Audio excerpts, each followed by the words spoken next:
There was a time in my life 20 years ago when I was driving a cab for a living. It was a cowboy's life, a gambler's life, a life for someone who wanted no boss.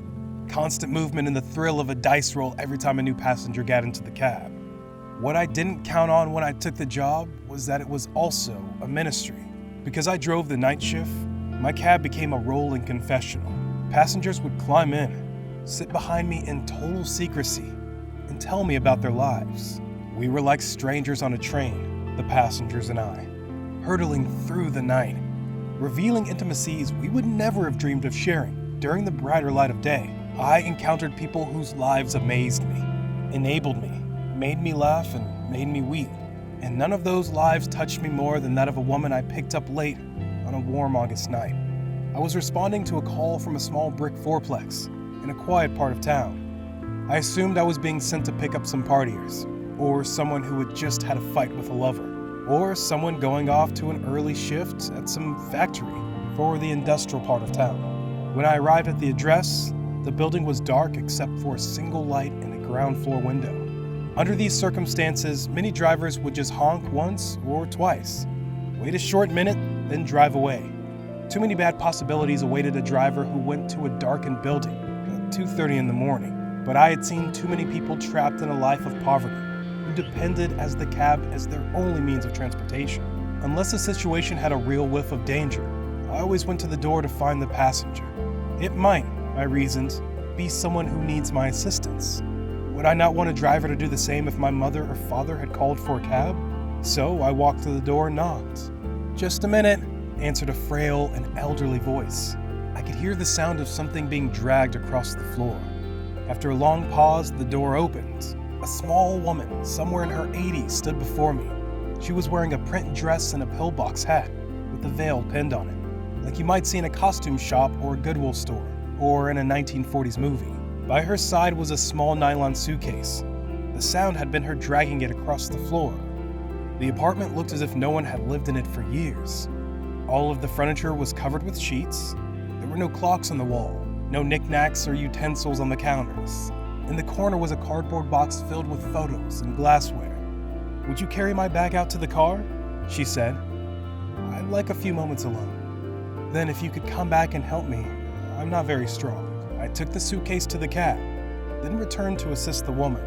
She took my arm, and we walked slowly towards the curb. She kept thanking me for my kindness.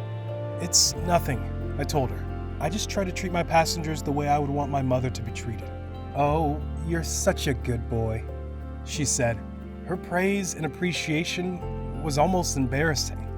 When we got in the cab, she gave me an address, then asked, "Could you drive through downtown?"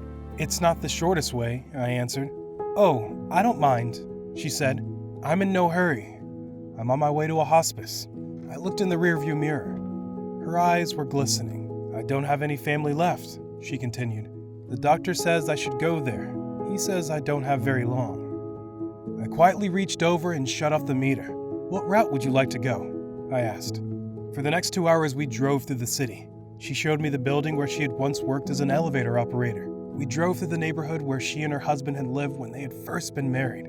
She had me pull up in front of a furniture warehouse that had once been a ballroom where she had gone dancing as a girl. Sometimes she would have me slow in front of a particular building or corner and would sit staring into the darkness, saying nothing. As the first hint of sun was creasing the horizon, she suddenly said, "I'm tired. Let's go now." We drove in silence to the address she had given me. It was a low building, like a small convalescent home, with a driveway that passed under a portico. 2 orderlies came out to the cab as soon as we pulled up. Without waiting for me, they opened the door and began assisting the woman. They were solicitous and intent, watching her every move. They must have been expecting her. Perhaps she had phoned them right before we left. I opened the trunk and took the small suitcase up to the door. The woman was already seated in a wheelchair. "How much do I owe you?" she asked, reaching into her purse. "Nothing," I said. "You have to make a living," she answered. "There are other passengers," I responded, and without thinking, I bent and gave her a hug. She held onto me tightly. "You gave an old woman a little moment of joy," she said. "Thank you." There was nothing more to say. I squeezed her hand once, then walked out into the dim morning light. Behind me, I could hear the door shut. It was the sound of the closing of a life. I did not pick up any more passengers that shift. I drove aimlessly, lost in thought. For the remainder of that day, I could hardly talk. What if that woman had gotten an angry driver, or one who was impatient to end his shift? What if I had refused to take the run, or had honked once, then driven away?